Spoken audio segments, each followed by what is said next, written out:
Good evening, everybody. Thanks so much for joining us tonight. Glad to have you with us. Tonight, President Bush delivers the first State of the Union address of his second term, proposing some changes that will affect the lives of every American. Will you be able to find a doctor to bring your next child into the world? I had to stop delivering babies because of the current medical malpractice climate. Will the president's plan stop frivolous lawsuits? And you want to retire, but you're worried about having enough money to do that. Will the president's plan really make your future more secure?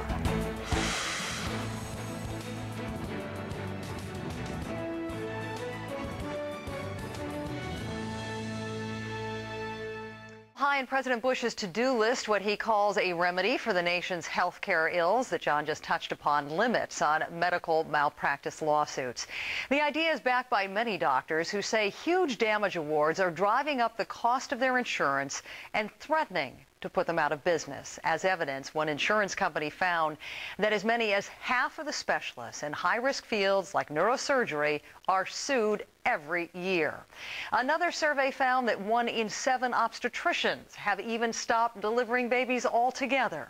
Senior legal analyst Jeffrey Toobin has the story of one family doctor who took that drastic step. I think SpongeBob's in your ear. Let me see if SpongeBob's in there. Caroline Berardo's doctor is the same one who delivered her 3 years ago. I was there when you were born, yeah. Dr. Arnold Pallay is a family physician. He treats the kids, he treats the parents, he even delivered babies.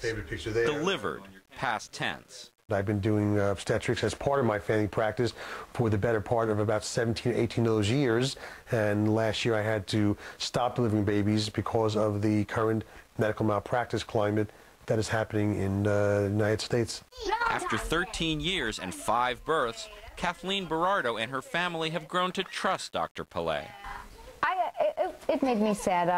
I was very comfortable with Dr. Pallay because he knew our family history.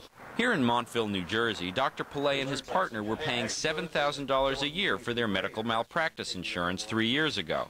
He says if they kept delivering babies, this year it would be $60,000. They couldn't just charge their patients more because the rates are fixed by the insurance companies.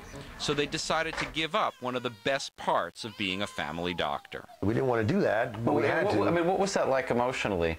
It was one of the most enjoyable things we did when we went to the hospital, and you know, even though it might take a whole night long to succeed with a good delivery, I'd go home the next day and I'd feel like $1 million. I'd feel great. I'd feel fantastic, and I'd feel ready to go to work and enjoy what I was doing.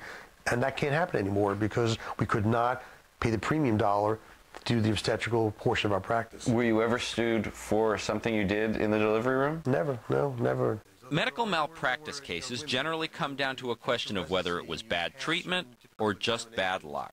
People die. People get sick. That's the way the good Lord made us. And when that happens, many a time what will occur, the family sometime later will decide, you know, we wish mom or dad didn't have that happen. Let's go find a lawyer and sue. And suddenly you're hit with a lawsuit, whether it's successful or not, and you look back and you say to yourself, but I did the best I could do. I did the right things. I was there at 2 in the morning. I held their hands. I explained what had to be done. But sometimes they'll sue anyway. That's not a cost-of-doing business. That's a devastation personally. If a patient is hurt by malpractice, a jury can make 2 kinds of awards: compensation for economic losses and also payments for non-economic things like pain and suffering. Certainly the family's entitled to have the cost of their health care for, let's say, a child, and the cost for their living, and all the good things that we call economic damages throughout their life. The problem is when you do non-economic damages, when you start giving these outrageous sums from juries, what are you going to pay a mom and dad in pain and suffering for a child's problem? Should they become millionaires? Is this a lottery system in the United States of America? That's not what it's meant to be. Dr. Pallay supports President Bush's proposal, which would cap pain and suffering awards at $250,000 and limit punitive damages. But for now, he's telling families like the Berardos that he cannot deliver another baby. People always joke throughout my career that they can tell when I've delivered a baby because I'm usually grinning ear to ear when I come to the office after. It's just a wonderful feeling. It's just a terrific thing when you've brought a child into the world and the mom and dad are so happy, and you know, they take your pictures, and it's a fun thing. How many babies would you say you've delivered?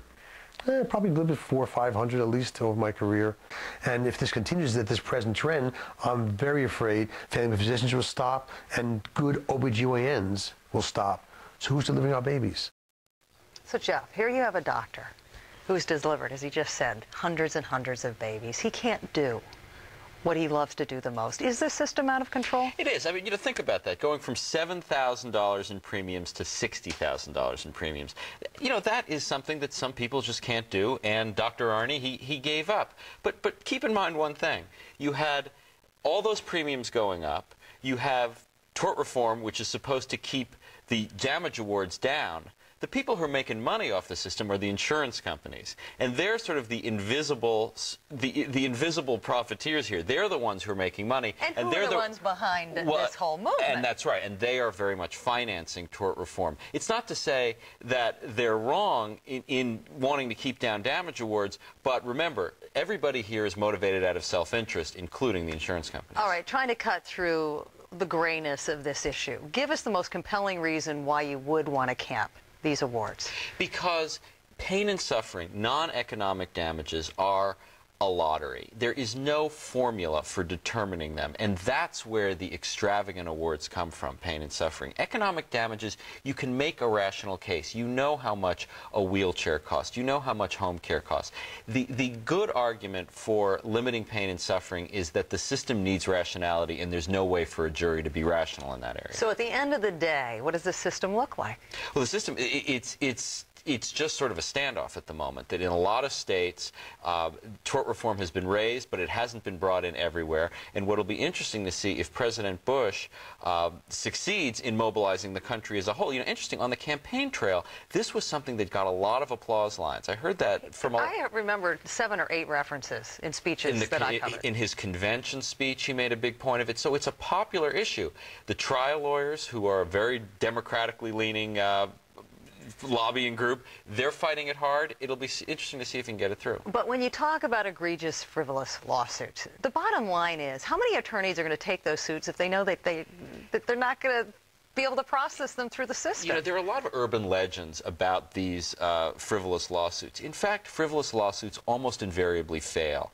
The real problem are, how do you deal with malpractice that exists? That's what we need to talk about. And we're going to address that again in part 2. Jeffrey Toobin, thanks so much. When we come back, the other side of the story.